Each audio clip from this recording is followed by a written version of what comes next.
Are you guys ready to bring out our panelists today? Yes!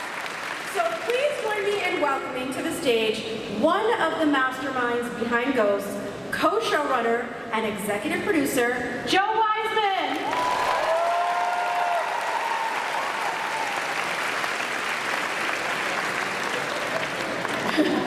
Wherever you want. Yeah, you're the boss. Sit wherever you want. On the table if you want. Now, let's welcome the stars of America's funniest haunted house. They're dead, but they're never boring. He's a Viking with a big beard, a bigger heart, and some truly chaotic energy. Bring the thunder for Devin Chandler Long!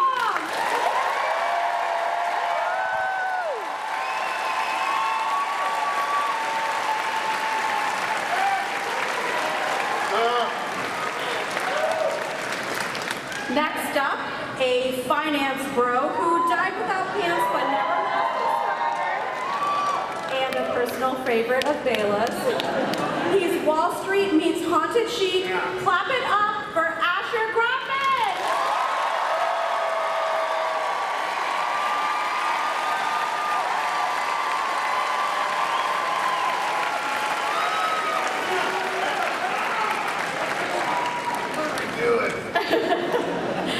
Now we have a 1920s lounge singer with a voice like velvet and opinions that could haunt you. She's glitzy, ghostly, and gloriously outspoken, also one of my personal besties. Welcome, Danielle Pinnock!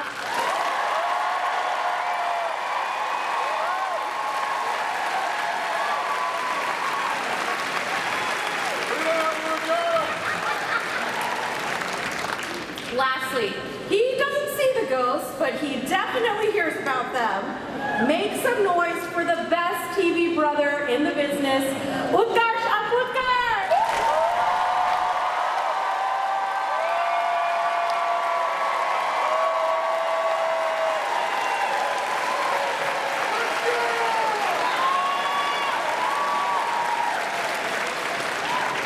Oh my gosh, so you guys, Ghosts is back at Comic-Con in Ballroom 20.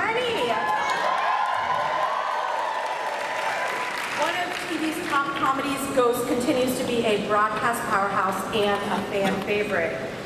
For all of you guys, what does it mean to see so many of your fans gathered in this room again this year? This is why. I love it. What up, Bucky?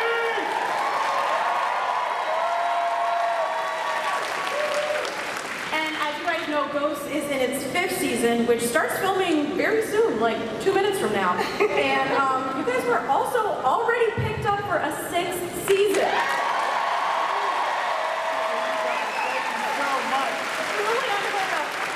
How excited are you guys to be back on set, and how amazing does it feel to know you have 2 more seasons ahead? Job security is everything. We are so thrilled. We would not have gotten the 2 series pickup without y'all. And first of all, y'all look so good. Y'all look amazing. Thank y'all so much for everything. We're so excited. We start back on Monday. I think it's also, just real quick, it is such an amazing concept for a show, and to have 2 seasons where we already get to do these really bold and exciting original stories because of what this concept allows us to do, and to have 2 seasons of a runway to start playing and being really bold, that's a lot of pressure, Joe Wiseman. So many scripts, so many scripts. But honestly, we would not be here at all if it weren't for all of you. So thank you guys. We have the best fans in television. We really feel a lot here. It means a lot. How many of you actually watch Ghosts in this room? How many of you don't watch Ghosts in this room? Yeah! Get out of here! One woman's really proud for not watching it. She's like, I don't! Devin, give her your Paramount Plus password. Yeah. That's so cool. It's amazing. Glad, I thought you guys were here for Dungeons and Dragons or something later on. No one's here on mistake. They're all here because they love you guys. Cool. But coming up. How does that affect your creative approach when you know you're going to plan ahead for 2 seasons worth of storylines? Yeah, no, that's a good question. It really sort of frees up the big picture stuff. It's like, we have some big ideas that we want to do, and sometimes we worry like, okay, maybe we should pull the trigger on some of this because you don't know how long. And just having that long of a horizon allows you to kind of be a little bit more patient and take your time. So it's a blessing. I've never been in a position before where you get so many episodes, and we're very grateful. And 44-course dinner we got coming up. One at a time. is there any of those small courses you could maybe reveal to us? Maybe an amuse-bouche? A little A app? couple appetizers? What do we got? We got some calamari on the menu. Okay, yeah. Well, as always, we're going to do a Halloween episode this year. It wouldn't be Ghosts without Halloween. And this year, the mummy that we briefly met in last season's Halloween episode is going to play a major role. We're going to see Patience again. I know online a lot of people have been clamoring for a Patience Elias sort of showdown, and we're going to deliver on that. And speaking of Patience, a while back she kind of casually mentioned the others, and it is our intention to meet those others this season. Speaking of Patience, does anyone have like a good Patience impression? Patience. I feel like that was the catchiest phrase this last season for me. I was just roaming around my home saying it. Now for the ghosts, and for the non-ghosts. I get it. This show is really a perfect blend of humor and humanity. It's hilarious, but what the audience really resonates with is the touching moments when you learn more about all of our characters. So for all of you guys, is there anything you're looking forward to with your character this season and anything you guys can tease? Something I'm really excited for. I don't know, is there anyone in here that watches Love Island? Yeah, you're my people. So this Alberta Pete love story that's about to set off season 5 is definitely like Alandria and Nick. Nick-Alandria. So we're Alberta, hashtag it. I'm so excited for Alberta to enter her soft girl era.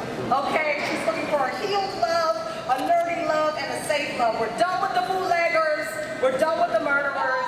And something that Joe and Joe said to me, they said you really learn about a character when they get into their relationships. And so something I found very interesting last season, Alberta was like, randomly, y'all think my name is Alberta? And I was like, wait a minute, what happened? Wait, what is her name? Jennifer. Can you imagine if it was Becca like this whole time? But I'm just really excited to delve into that, and working with Richard Moriarty is going to be a dream, so I just can't wait. You guys have hot chemistry. Anything else? Anyone else? I'm really looking forward to Jay's family coming back this season. Specifically my sis, Poonam Patel. We have a lot of fun. And as you guys know, Jay cannot see the ghost, so unfortunately I don't get to actually work with any of my co-stars. We're in the same room, but we don't actually get to interact at all. So when Poonam comes, it's this wonderful oasis in a desert of loneliness. Her and I get to spend time together and be human beings together, so I really, really enjoy that. Well, and I can say we are going to see a lot more of Bela this season. She's going to take more of a hand. She's going to take more of a hand in helping run the restaurant, and she's going to sort of get familiar with her entrepreneurial side when she starts an event business. She's also going to develop an interesting relationship with a ghost who's not Trevor. She's a Hollywood lover. I don't know if Trevor's ready for that. It's always going to be a will they, won't they stuff. I know. I got 2 pitches for Thorfinn. Okay, let's see some flashbacks to Flat Maria. We need to know what she looks like. I don't know if you all remember, but Flat Maria is, she got trampled to death. We gotta see her. Thor dated her for a while, so I need to know what that's about. What's up with the Oscar? We gotta get some Oscar, you know? No, we have ghost animals now, so yeah, I'd love to see Oscar. Yeah. We have 44 episodes. We will probably get to Ghost Squirrel. Ghost squirrel. I'm really excited. We found out at the end of last season that Trevor has a daughter. which is pretty wild and has a lot of room for growth for Trevor, which will be interesting to play with. But again, I think the stuff where, and Gideon Adlon played Trevor's daughter, who was wonderful. So I hope we get more of her. I think we will. We definitely are. You know, Trevor has a lot of time to make up for being a dad, so his daughter's going to come work at the restaurant for a couple of episodes, and you're going to try to be Father. Ah, there you go. And then, oh yeah, great, very nice. Thank you, yes, fatherly, Trevor gets a round of applause. And then I think, smattering of applause. And then Joe Wiseman said this earlier that we get this like long runway to really be patient in the growth stuff, and they've done this really fun, slow burn with Trevor and Hetty that has been such a blast. Yeah, and that is just calibrating and tightening that tension up and up and up and up has been so much fun. I can't wait to do more of that. A little birdie also told me, Joe, that we're going to delve into the mystery of Alberta's hat. Since Thorfinn has been terrorizing her for seasons and seasons. Yeah, this is something that, you know, I think sometime early in season 2, Thor just started relentlessly going after Alberta's hat for no reason. Bad. So we've had a lot of discussions in the room, like there might be a story behind that hat. I don't know if you remember, you and Joe went after my hat in the audition. Yes. I did this Zoom audition in my kitchen for Ghosts, and I had this beautiful hat from Major Barbara production in Chicago, and I did an audition feeling myself, and they said, "Can you do it without the hat?" And I said, "Oh my gosh, I almost lost this role over this hat." I did the callback, and I remember messing up on the last couple of lines. And I remember it was Trent, and he said, "You know, I think we got it." I said, "Y'all don't have it," and I'm putting my hat back on. And so now this character has a hat. Thorfinn has been terrorizing her about this. I cannot wait to see Let's what... be honest, no one likes that. I just speak for the people. Going on. It's there. It is. I heard a guarantee from a little birdie who doesn't know that he guaranteed this. That Sasabis and Jay, in their dreams, picture this, back to back, in a jungle, fighting insurgents with bow and arrows, crossbows. Shirtless, well, Roman could be shirtless. No, I'll have a vest on or something. Any kind of action movie scenario for Jay and Sasabis to be in a dream together would be amazing. We've seen a plane, we've seen Star Trek, we saw basketball. Hold on, where are all these birds that are talking to you? What the hell, man? I got no birds by my window. You gotta make the birds up, man. Yeah. I got a couple of birds that have been talking to me too. I think it's an imaginary bird, but again, 44 episodes. Yeah, maybe.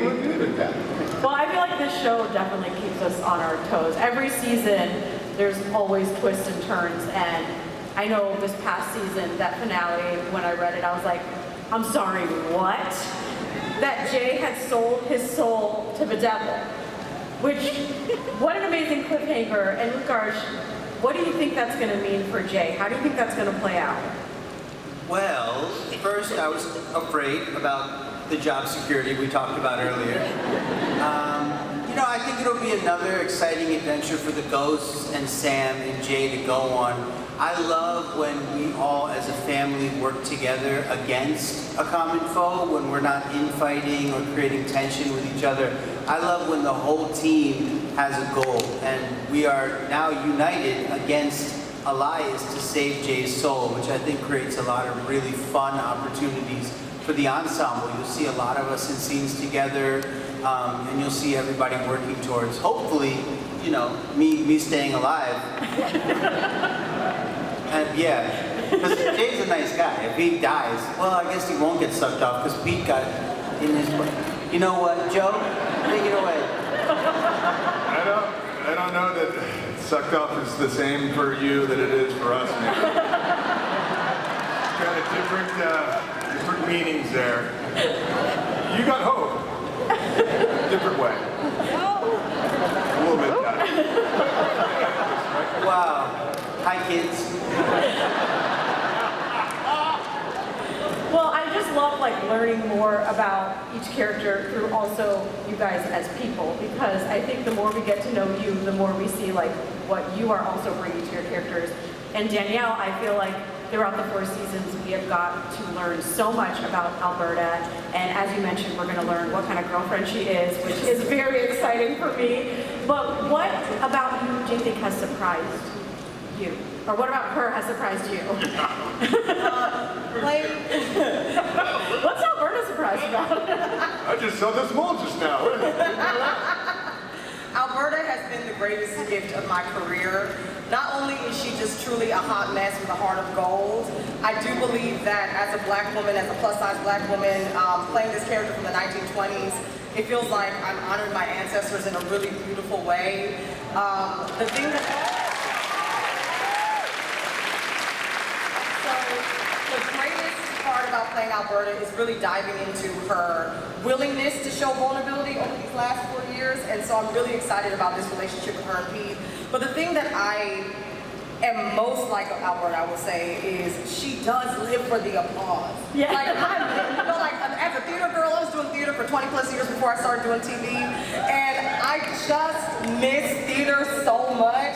And those flashback episodes when Alberta was on stage and seeing everyone, I was like, man, what an amazing time this was. I love those flashbacks so much. I've got a lot of flashbacks as well. And so I think the applause is probably the biggest thing that I've learned, and also just really tapping into her vulnerability and getting to, oh my gosh, she's gonna be a disaster as a girlfriend. Yeah. She's gonna be so toxic. We don't know And that. she's gonna be a mess, and I can't wait. Yeah. It's like, what time of the day are you singing? Oh, so that's how you snore too? Okay, Pete, okay. Didn't know you had sleep apnea, but that's fine. I just can't wait for all those discussions. I can't wait for the classic thing that every straight woman in a relationship does, which is like, I don't want to ask him to do it. I want to know he has to do it. Her and Kate are gonna have some good PPs. I just know it. Well, speaking of vulnerability, let's talk to the guy that doesn't ever get to wear pants. Thank you very much. Yes. Very revealing. Yes. I saw Asher last night, and I was like, oh, are you excited to go back and start filming? And he's like, yeah, I'm just gonna take my pants off again. Can you talk to us about like... See the squats this guy did in the office. The amazing thing is when I go do other work as an actor and I get to wear pants, it's a real power move. It's a thrill. Well, I feel like you talked a bit about him being a dad and what that's going to bring out in him. But I think Trevor's superpower is, to me, one of the most fun ones, that he can interact with electronics in the outside world, because that, especially in this day and age, is like a life source for many of us. So what kind of shenanigans do you think he will get into? Like, could you see Trevor on OnlyFans? Oh my God, absolutely. The fun thing about our society is that it's just made it easier and easier for Trevor as we move into our touch screens. I think there's something so fun about Trevor, as we all, dream one day of getting sucked off. But Trevor's kind of the one who ironically might be the least interested in it, because he's still so connected to the living world, and whether it's a dating app, or it's this job that he has, which is just a brilliant plot device, Joe, and shout out to all the writers. It's just such a great idea. And now his daughter. So Trevor is an agent of chaos, and I can only imagine what he would do. I'm waiting for him to start his own business, and then maybe they all get indicted for tax fraud. But really, anything you can come up with, I imagine, is fair game for Trevor. And Thor, can I just say, one thing I loved about your character is that he goes to therapy via Sam. We love a therapized king in 2025. Yeah, thank you for normalizing therapy for men. We need it. What do you think, how do you think that has affected his character development? How has it affected his relationship with Flower? And do you personally relate to any of that? Thor's done 2 sessions of therapy in 2 years. Thor done the work.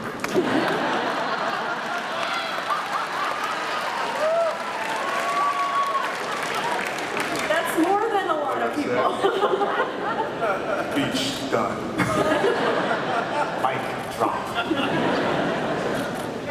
All right, well, that handles that. No, I could do with something eloquent. Well, you know, No, it's no. really important for, you know, men to really open up and share their Period. emotional vulnerability. Because As it's it part is. of like growing as a person. You can share, you can connect with people, and you just dig down Yeah, that talk about the sharing. go and do work. You know what? I'm here for it. Now, as a member of Utkarsh's family on the show, and I feel like in life at this point we've played every iteration of girlfriend, widow, mother, child, everything. Yep, we've done it all. Yeah. Your family is a big part of your storyline and, you know, the big motivation behind your restaurant. So how do you think Jay feels? Like, do you feel like he puts a lot of pressure on himself now that his restaurant is named after his dad? You know, that's a really good question. I think Jay and Sam both have these huge dreams, and they've taken these dreams to a place where it's hard to populate. You know, getting business to the restaurant, getting business to the B&B has been extremely difficult. On top of that, they've got a bunch of undead kids running around.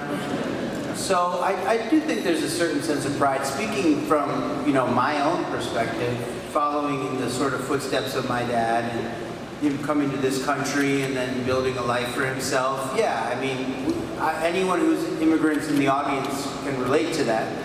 Or children of immigrants who watch their parents struggle so that I can be sitting at a table in front of, I don't know how many thousands of people talking about how I can't see ghosts. My dad's a PhD and I pretend I can't see ghosts. So yes, I think Jay very much wants to make his dad proud. And if we could get Bernie White and Sakina Joffrey back, who play our parents, and maybe even some more cousins, basically, you know, we get some more brown people, why not? I don't really care what ethnicity or race they are as long as I can talk to them. That would be great.